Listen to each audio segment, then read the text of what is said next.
Bonjour et merci de nous retrouver pour une nouvelle vidéo Burda Style dans laquelle nous avons choisi de vous présenter le modèle 113 de notre revue de décembre 2021.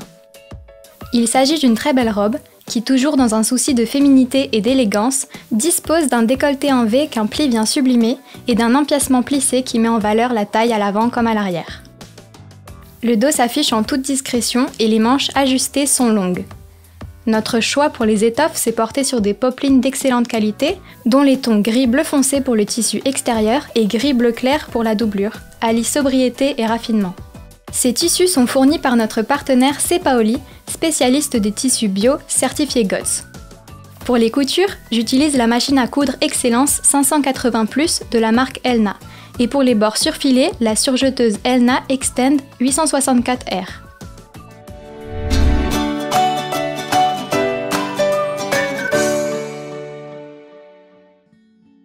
Côté fourniture, en plus de vos tissus et du matériel de couture habituel, il vous faudra de l'entoilage, une fermeture à glissière invisible et des épaulettes dont les références et les dimensions sont précisées dans votre magazine. Les pièces 21 à 33 sont déjà coupées, les repères indispensables ont été reportés et les pièces 30 et 31 déjà entoilées suivant les indications du magazine. Je commence par la pince et le pli du devant. Je débute par la pince que je pique puis repasse vers le bas. J'entaille le surplus de l'angle inférieur entoilé, couche le pli dans le sens de la flèche, puis l'épingle. Je superpose les bords à partir de l'épaule gauche, endroit contre endroit, et assemble les surplus en prolongeant la couture jusqu'au pli. Je sécurise la couture avec un point d'arrêt. Je couche le pli de l'épaule suivant la flèche et l'épingle. Seconde étape, les empiècements de taille devant et dos. J'ai déjà repassé les différentes lignes de pliure de toutes les pièces plissées. Vous pouvez bâtir cette opération si vous le souhaitez. J'épingle les plis, puis les fixe en piquant un grand point sur les surplus.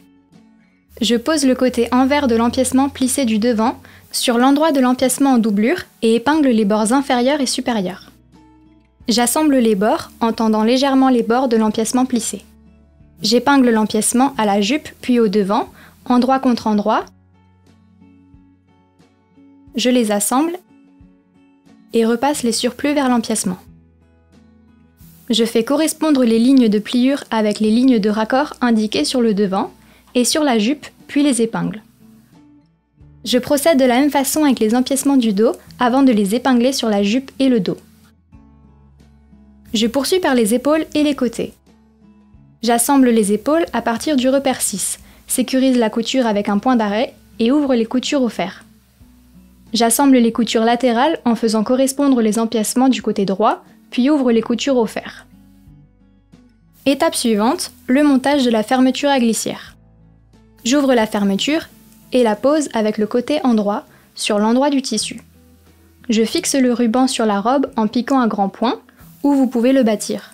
Cela permet de maintenir le ruban au moment de piquer avec le pied pour fermeture invisible. Je pose l'encoche du pied sur la spirale, l'écarte légèrement au doigt puis pique jusqu'au repère de fente. Je réitère ces mêmes opérations pour l'autre côté. Je referme la fermeture à glissière et assemble les surplus du milieu dos en commençant par le bas.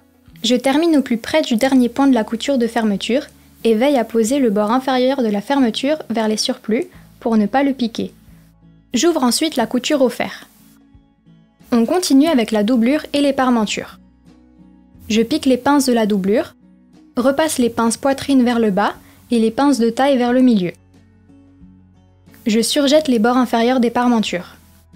Je pose l'envers des parmentures sur l'endroit des dos et du devant en doublure et les épingle. Bâtissez-les si vous le souhaitez. J'assemble le bord inférieur des parmentures à la doublure. Je pique ensuite les coutures d'épaule à partir du chiffre 7 et ouvre les coutures au fer. J'assemble les coutures latérales puis la couture du milieu dos jusqu'au repère de fente. J'ouvre ensuite les coutures au fer. Sixième étape, je double la robe.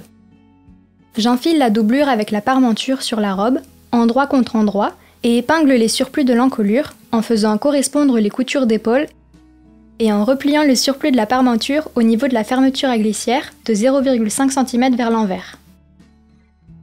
J'assemble les bords, recoupe les surplus et entaille l'angle de l'encolure avant jusqu'à la piqûre. Je repasse la couture vers la parmenture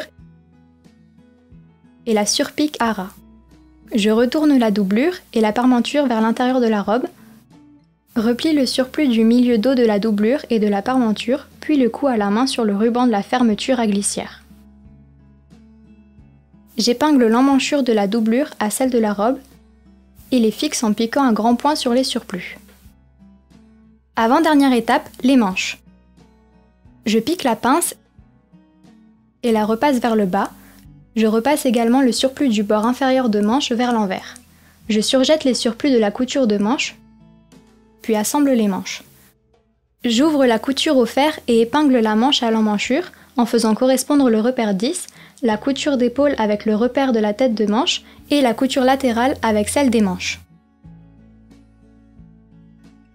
Je pique en soutenant légèrement la tête de manche et surjette les surplus ensemble en coupant 5 mm de surplus. Je repasse ensuite l'emmanchure. Pour conclure, les finitions. Je fixe les épaulettes à la main, je surjette le bord inférieur de la robe puis repasse le surplus d'ourlet vers l'intérieur. Je pique l'ourlet de la robe et le bord inférieur des manches. Piquez au point visible si vous le souhaitez. Je fais un ourlet au bord inférieur de la doublure qui, au final, devrait être plus courte que la robe d'environ 2 cm. Notre robe élégante et féminine est terminée. Une pièce à coudre pour les fêtes ou pour le quotidien, tout dépendra du tissu que vous choisirez. Et pour ne rien louper de nos actualités, abonnez-vous à notre chaîne YouTube et rendez-vous sur notre groupe Facebook. On se retrouve très bientôt pour vous accompagner dans la réalisation d'un nouveau modèle. Burda Style vous remercie et recommande ses partenaires Elna et Cepaoli. Merci de nous avoir suivis et à très vite pour de nouveaux tutoriels Burda Style.